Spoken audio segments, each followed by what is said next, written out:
खुलुमबाय बेयो बड'लेण्ड इंखं टेलिभिजन दिनै 29 सेप्तेम्बर 2022 बुधबार खालि सानसेनि बरादखौ नोंथांमोननि खाथियाव लाबोदों आं सदानन्द दैमारिया।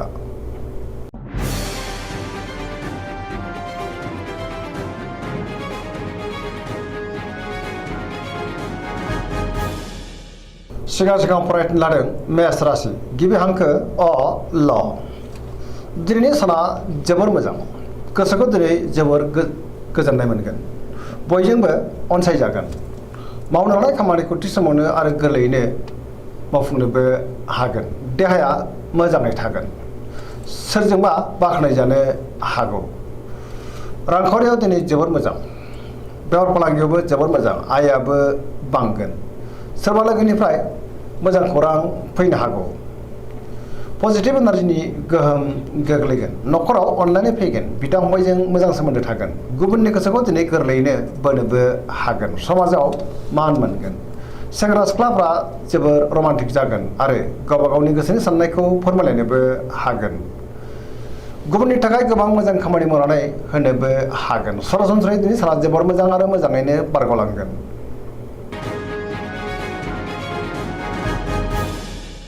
वृष राशि गिबि हांखो इ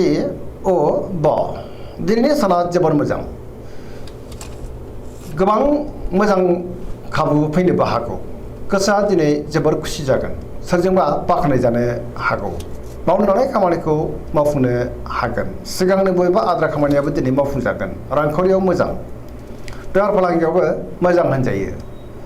न'खराव बिदा फंबायनि हेफाजाबखौ मोननो हागोन, बिमा बिफानि अननाय आरो बोरखौबो मोनगोन, बिसि फिसायनि गेजेरावबो दिनै मोजां सोमोन्दो थागोन, देहाया मोजाङैनो थागोन, अब्लाबो नाथाय जानाय लोंनायाव सांग्रां जानांगोन, लोगोफोरनिफ्राय बाख्नायनाय मोननो हागौ, पजिटिभ साननो रोंगोन, गियाननि आंखाल जानाय नङा, मोनफ्रोमबो खामानिखौनो दिनै मोजाङैनो मावफुंलांनो हागोन।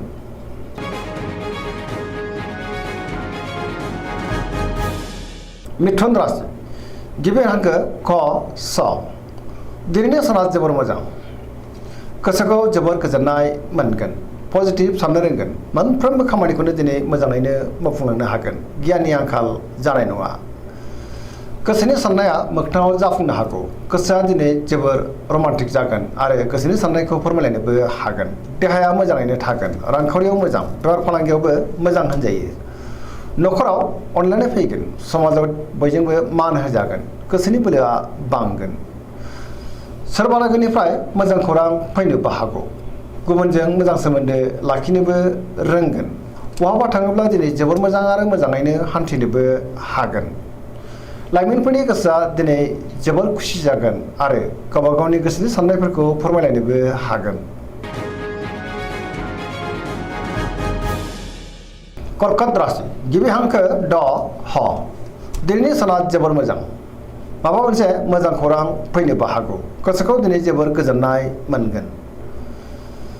सोरजोंबा बाख्नायजानोबो हागौ, गोसोनि साननायफ्रा दिनै मोगथाङाव जाफुंगोन, गोसोआव पजिटिभ साननाय फैगोन, गोथों आरो गोग्गो साननो रोंगोन, गियाननि आंखाल जानाय नङा, मावनो लानाय खामानिखौ थि समावनो आरो गोरलैयैनो मावफुंनोबो हागोन, रांखावरियाव दिनै जोबोर मोजां, बेफार फालांगियावबो मोजां होनजायो, न'खराव अनलायनाय फैगोन, समाजाव बयजोंबो गोरोबनो रोंगोन, देहाया मोजाङै थागोन, अब्लाबो नाथाय जानाय लोंनायाव सांग्रां जानांगोन, गुबुननि हेफाजाबखौ थोजासे मोननो हागौ, फरायसाफ्रा दिनै फरायनायाव गोसो दुंखांगोन आरो मोजां फिथाइ मोननो हागोन, गुबुनजों मोजां सोमोन्दो लाखिनोबो रोंगोन।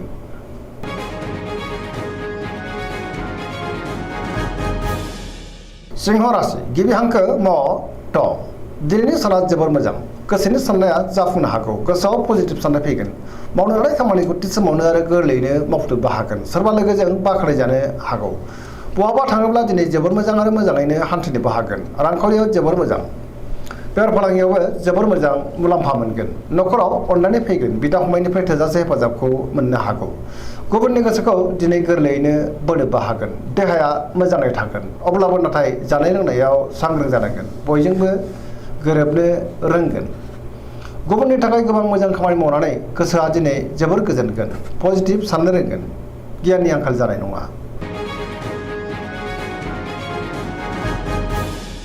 कन्या राशि गिबि हांखो प ट। दिनैनि साना जोबोर मोजां, गुबुननि थाखाय गोबां मोजां खामानि मावनानै होनोबो हागोन गोसोआव पजिटिभ साननाय फैगोन गोथों आरो गोग्गो साननो रोंगोन गियाननि आंखाल जानाय नङा मोनफ्रोमबो खामानिखौनो दिनै मोजाङैनो मावफुंलांनो हागोन रांखावरियाव मोजां बेफार फालांगियावबो मोजां देहायाबो दिनै मोजाङैनो थागोन न'खराव अनलायनाय फैगोन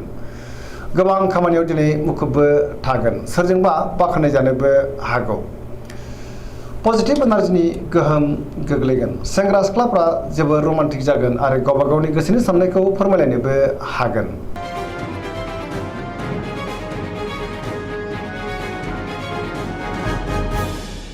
तुला राशि गिबि हांखो र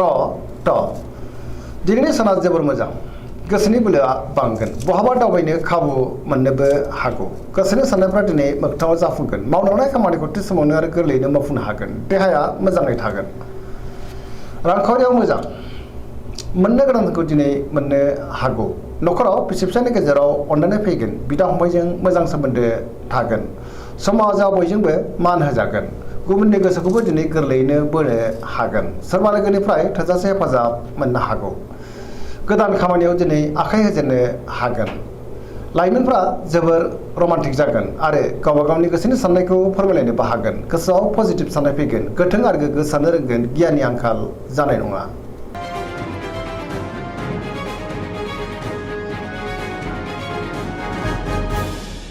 वृश्चिक राशि गिबि हांखो न स दिनैनि साना जोबोर मोजां गोबां मुंदांखा सुबुंजों लोगो मोनज्लायनो हागौ पजिटिभ एनार्जिनि गोहोमबो गोग्लैनो हागौ बहाबा हान्थिनो एबा दावबायनो खाबु मोनगोन समाजाव लोगो लेवा बांगोन सोरबा गोजाम लोगोजों बहाबा लोगो मोनज्लायनो हागौ गोसोआव गोग्गो आरो गोथों साननाय फैगोन मावनांनाय खामानिखौ थि समावनो आरो गोरलैयैनो मावफुंनोबो हागोन गुबुननिफ्राय थोजासे हेफाजाब मोननो हागौ गोसोनि साननायफ्रा दिनै मोगथाङाव जाफुंगोन गोसोनि बोलोआबो बांगोन समाजाव बयजोंबो मान होजागोन न'खराव अनलायनाय फैगोन बिदा फंबायनिफ्राय थोजासे हेफाजाबखौ मोननो हागौ गुबुननि थाखाय गोबां मोजां खामानि मावनानै होनोबो हागोन सोरजोंबा बाख्नाय जानो हागौ आरो गोसोआ दिनै जोबोर रमान्टिक जागोन लाइमोनफ्रा गावबा गावनि गोसोनि साननायखौ फोरमायलायनोबो हागोन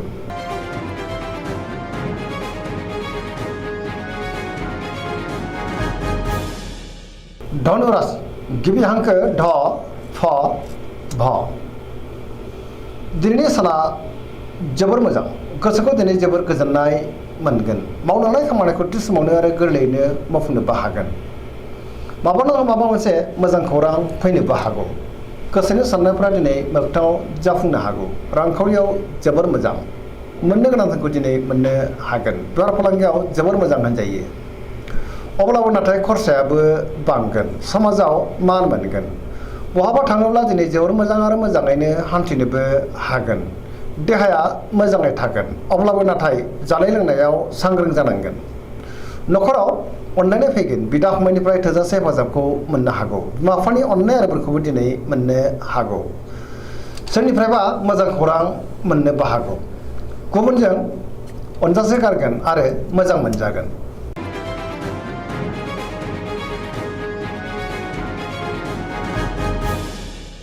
मकर राशि गिबि हांखो ख ज दिनैनि साना जोबोर मोजां गोसोनि साननाया मोगथाङाव जाफुंनो हागौ मावनांनाय खामानिखौ थि समावनो आरो गोरलैयैनो मावफुंनोबो हागोन रांखावरियाव मोजां बेफार फालांगियावबो मोजां होनजायो देहाया दिनै मोजाङैनो थागोन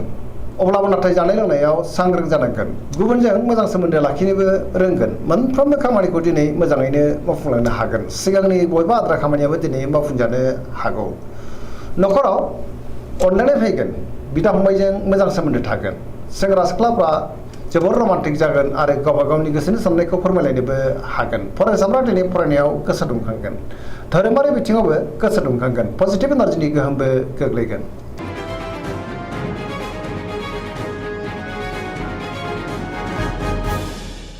कुम्भ राशि गिबि हांखो ग स दिनैनि साना जोबोर मोजां गोसोखौ दिनै जोबोर गोजोननाय मोनगोन मावनांनाय खामानिखौ थि समावनो आरो गोरलैयैनो मावफुंनोबो हागोन बहानिफ्रायबा मोजां खौरां फैनोबो हागौ समाजाव दिनै गोबां मान मोनगोन गोबां मुंदांखा सुबुंजों दिनै लोगो मोनज्लायनोबो हागौ रांखावरियाव जोबोर मोजां बेफार फालांगियावबो जोबोर मोजां बहानिफ्रायबा मोजां खौरां फैनो हागौ देहाया मोजाङैनो थागोन न'खराव अनलायनाय फैगोन गुबुनजों मोजां सोमोन्दो लाखिनो रोंगोन आरो गुबुननि हेफाजाबखौ मोननोबो हागोन बिमा बिफानि अननाय आरिफोरखौबो मोननो हागौ बहाबा थाङोब्ला दिनै जोबोद मोजाङैनो हान्थिनोबो हागोन। पजिटिभ एनार्जिनि गोहोमबो गोग्लैनो हागौ।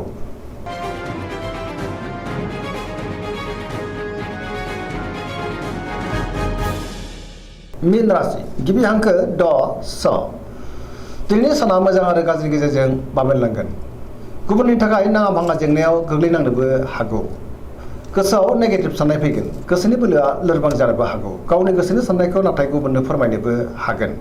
देहाया मोजाङै थागोन। रांखावरियाव मोजां, बेफार फालांगियावबो मोजां होनजायो। न'खराव बिसि फिसायनि गेजेराव एना एनिबो फैनो हागौ। सांग्रां जानाया गाहाम। सोरजोंबा रायखोमा जानोबो हागौ। लाइमोनफ्रा जोबोद रमान्टिक जागोन आरो गावबा गावनि गोसोनि साननायखौ फोरमायलायनोबो हागोन। फरायसाफ्रा नोंनि फरायनायाव गोसो दुंखांगोन आरो मोजां फिथाइ मोननोबो हागोन। दिनैनि राशि फरायनाया एसेनोसै। जोबनायाव बेखौनो खावलायो जाहाथे नोंथांमोना सानफ्रामबो जोंनि बे बड'लेण्ड इंखं टेलिभिजनखौ नायबाय थायो आरो साबस्क्राइब खालामो, लोगोसे लाइक खालामो आरो शेयार खालामो। एसेनोसै, गोजोन्थों।